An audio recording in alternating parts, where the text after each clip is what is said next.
Oke guys, Assalamualaikum warahmatullahi wabarakatuh. Perkenalkan nama saya Asep Kurnia, biasa dipanggil Aska. Aska sendiri itu dari nama asli saya. Aska itu sebenarnya nama nama pena atau nama penulis saya. Nah, pengambilan nama Aska itu sendiri dari nama asli saya yaitu Asep diambil AS-nya dan Kurnia diambil KA-nya, jadi disingkat Aska gitu. Buat yang belum kenal saya aktif bermain game keluaran Bandai yaitu Naruto X Boruto Ninja Polteg atau NXB. Eh buat kalian yang punya yang suka main juga, mungkin kalian bisa gabung dengan guild saya. Nama guildnya itu Indo Squad atau biasa disingkat IDS atau kami memanggil diri kami sendiri itu sebagai sebutan Indo Squad Family karena di guild saya tuh semuanya keluarga ceritanya. Untuk hari ini saya tidak akan ngepost dulu tentang video bermain NXB ya. Eh, Sekarang saya lagi berminat untuk membuat tips and trick atau mungkin disebut tutorial ya, yaitu bagaimana sih cara membuat kop surat yang baik dan benar. Nah, tentunya benar menurut gue ya. Tapi menurut saya cara yang akan saya praktekkan ini sangat bagus dan sangat rekomen, dan menurut saya seharusnya kalau membuat kop surat itu seperti itu guys. Nah, untuk kalian yang tidak setuju atau punya cara tersendiri mungkin bisa penuhi kolom komentar dengan masukan-masukan yang positif supaya gue juga bisa lebih banyak belajar atau berinteraksi atau saling bertukar pikiran bagaimana sih baiknya membuat kop surat itu. Nah, tentunya gue sendiri mengapa membuat video ini bukan maksud pamer atau sok-sokan. Ya, gue miris aja gitu karena masih banyak orang yang belum menguasai bagaimana sih terutama dasar-dasar dalam pengetikan, apalagi kan di zaman sekarang itu kan sudah ya eranya teknologi ya guys. Untuk surat menyurat itu mungkin udah mulai umum. Jadi menurut gue hal ini penting apalagi di zaman sekarang banyak juga sekolahan yang sudah tidak menerapkan pelajaran TIK karena dianggap sudah pada bisa. Namun pada kenyataannya ya masih banyak yang belum bisa gitu. Mudah-mudahan dengan gue membuat video ini sedikit membantu ya. Oke, tanpa banyak bicara lagi, mungkin langsung aja saya mulai tutorialnya. Oke, yang pertama-tama dalam hal penyetingan atau pengeditan terutama Microsoft Word, biasanya kalau saya sendiri itu harus dimulai dari menyeting kertas. Nah, untuk menyeting kertas sendiri kita bisa langsung aja klik page layout guys. Page layout itulah pokoknya page layout. Nah, yang ini guys.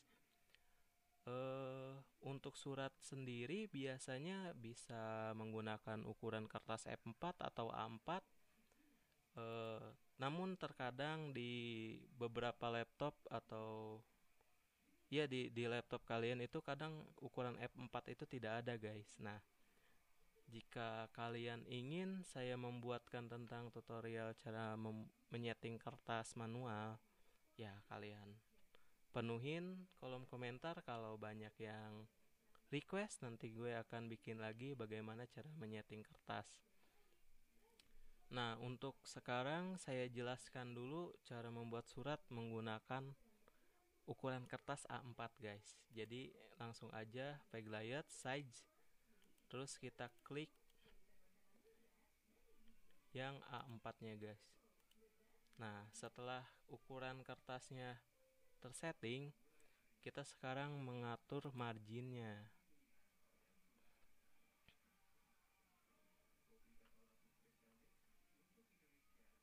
Nah, untuk margin sendiri biasanya yang standarnya itu pakai yang 4433 atau kanan 4 atas 4 bawah 3 kiri 3. Nah, untuk yang sekarang gue akan menjelaskan bagaimana cara membuat kop surat dengan margin normal saja ya guys. Nah, setelah ukuran kertas dan marginnya tersetting, sekarang kita balik ke home guys. Nah, untuk membuat kop surat biasanya gue pakai header. Kenapa harus pakai header? Soalnya kalau kita pindah kertas atau beda Microsoft itu si kopnya itu nggak turun-turun kemana-mana, jadi udah terkunci di headernya itu guys. Nah, untuk membuat header kita tinggal, ini kan ada batas ruler atau penggaris ya guys. Kita tinggal double klik aja di bagian atas ini.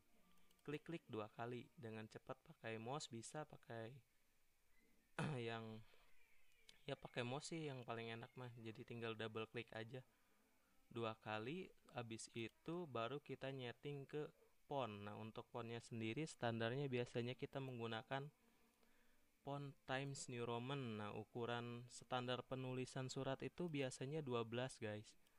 Seingat gue sih, gue dulu pernah diajarin kalau standar surat itu 11. Cuman waktu kelas 2 kelas 3 SMA gue diajarinnya itu 12. Entah kenapa ya, mungkin kah karena update atau nggak tahu gue juga, tapi biasanya sekarang kita pakai ukuran 12. Nah, biasanya kan kalau kop surat itu di tengah, langsung aja kita pakai yang center ya guys. Klik center. Nah, misalnya kan biasanya kalau kop surat itu instansi sama alamat. Nah, misalnya tuh kan kayak ini misalnya aja ya guys, pemerintah Kabupaten Subang kan gitu. Nah, wah, salah nih. Nah, gitu, Kabupaten Subang. Terus misalnya dari Dinas Pendidikan. Nah, di bawahnya biasanya alamat tuh guys. Misalnya Jalan Babakan Sukaati. Ini ngarang gue ya guys. Bla bla bla bla bla. Biasanya ada nomor teleponnya juga. Nah, setelah seperti ini biasanya untuk kop surat sendiri ukurannya berbeda guys. Yang 12 ini biasanya isi suratnya. Ini kan kita yang menjelaskan bagaimana cara membuat kop surat. Nah, setelah gini biasanya tentu saja ditebelin guys atau di board. Nah, setelah di board biasanya ukuran yang paling atas itu lebih dominan sedikit dari tulisan aslinya. Nah, biasanya yang tengahnya ini lebih besar dari yang atasnya guys. Namun itu gimana settingan dari instansi terkaitnya ya guys. Biasanya instansi masing-masing itu udah punya settingan kop suratnya sendiri-sendiri. Jadi kenapa gitu, supaya nggak dipalsuin oleh orang lain. Jadi kalau ada yang mempalsukan, kita nggak tahu format fontnya, ya nggak bakal bisa sama kayak aslinya gitu. Kecuali emang yang niat memalsukannya itu emang pro banget dalam bidang seperti ini. Nah, setelah ini tersusun, biasanya kita pakai spasi. Nah, spasinya bisa 1,5 atau 1,15, karena kalau terlalu jauh nggak bagus juga guys. Nah, untuk alamat sendiri bisa pakai ukuran 11 atau ukuran 10. Nah, kalau saya sih biasanya pakai yang 10. Jadi lebih kecil sedikit dari isi suratnya nantinya. Nah, setelah jadi seperti ini, tinggal kita bikin garisnya atau kopnya. Kan kalau kop surat itu suka ada garisnya. Nah, untuk membuat garis sendiri kita langsung aja ke peg layout, masuk ke peg border, terus ke border, langsung ke, nah kalau gue pakainya yang ini, yang dua ini. Ininya diklik aja, ini diklik, ini diklik, ini diklik. Nah, ini kan jadi ke bawah nih, terus diklik OK. Nah, jadinya seperti ini. Terus dalam kop surat juga biasanya ada logo tuh. Nah, untuk logo sendiri mudah aja ya guys, tinggal copy paste aja. Oke, maaf guys, gue skip soalnya Komputer gue komputer kentang ya, jadi kalau nge-record sambil bikin tutorial kan pakai lumayan banyak aplikasi, jadi lumayan berat gitulah. Tadi kita baru sampai gambar ya guys. Nah, bagaimana cara memasukkan gambar? Gampang sekali guys, bahkan sangat-sangat gampang. Nah, misalnya ini gambarnya ya guys, gue ini punya gambar Bleach Rukia Kuchiki. Misalnya ini logonya. Ya, masa logo pemerintahan kan Rukia Kuchiki, gak mungkin juga kan. Ini berhubung gue enggak nyiapin materi sebelum bikin konten ya, jadi gue pakai yang ada aja ya guys. Jadi pertama di kopas aja, atau bisa pakai CTRL-C, atau bisa pakai mouse copy biasanya.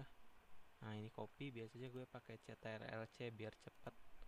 Terus masuk ke sini ke headernya.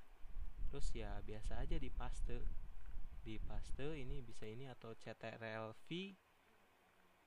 Nah, setelah dipaste kan ini masih gede nih guys, kecilin dulu, bisa di klik pointernya kita arahin ke pojok sini, terus ditekan, klik kiri, terus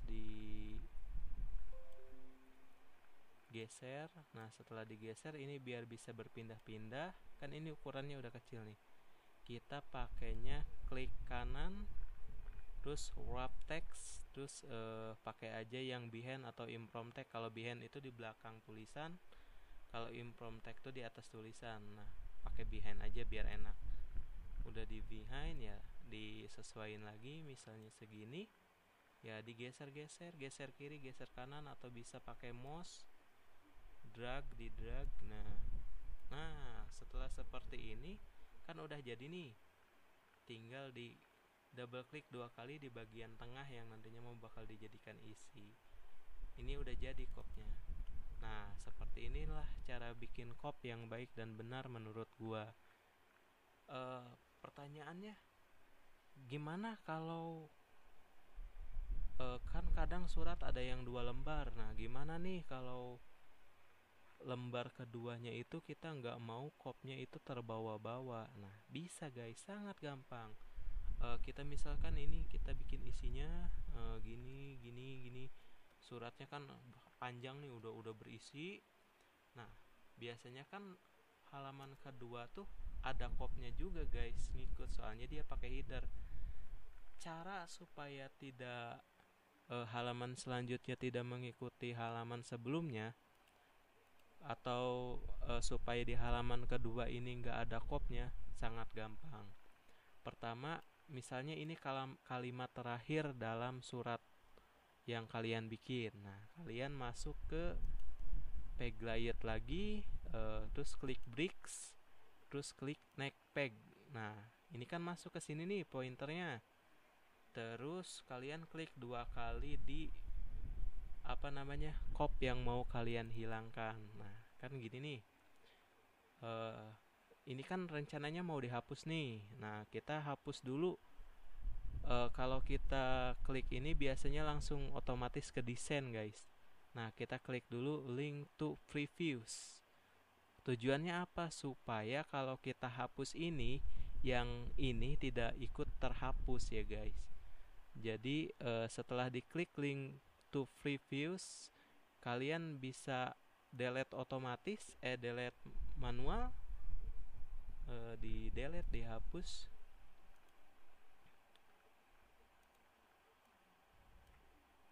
Bisa delete manual. Nah, bisa juga pakai ini difference or add fags. Nah, jadi yang ada kopnya yang pertama aja. Cukup simpel kan? Cukup mudah. Mungkin seperti itu aja bagaimana cara membuat kop surat yang baik dan benar. Setidaknya kalau kalian bikin kop surat seperti ini pas masuk ke beda Microsoft, ya si kopnya itu tidak hancur. Kadang kan suka naik ke halaman 1 atau turun ke halaman 2. Jadi kan kalau yang ngatur gambarnya nggak sesuai juga kan harus digeser-geser gambarnya. Jadi kalau saya biasanya lebih senang pakai header. Jadi si kopnya itu tidak loncat ke sana kemari guys, seperti dikurung gitulah. Eh, mungkin gitu aja cara membuat kop surat yang baik dan benar versi gue. Jika kalian suka atau kalian merasa video ini cukup membantu, kalian jangan lupa like, komen, dan subscribe. Dan share sebanyak-banyaknya. Eh, jika kalian punya sesuatu atau punya pertanyaan atau sesuatu mengenai Microsoft Word atau bidang edit-editan, mungkin kalian bisa tinggalkan kolom komentar mau request video apa. Kalau saya lagi nggak sibuk nanti saya bikinkan videonya ya guys. Mungkin sekian dan terima kasih. Wassalamualaikum warahmatullahi wabarakatuh. Bye.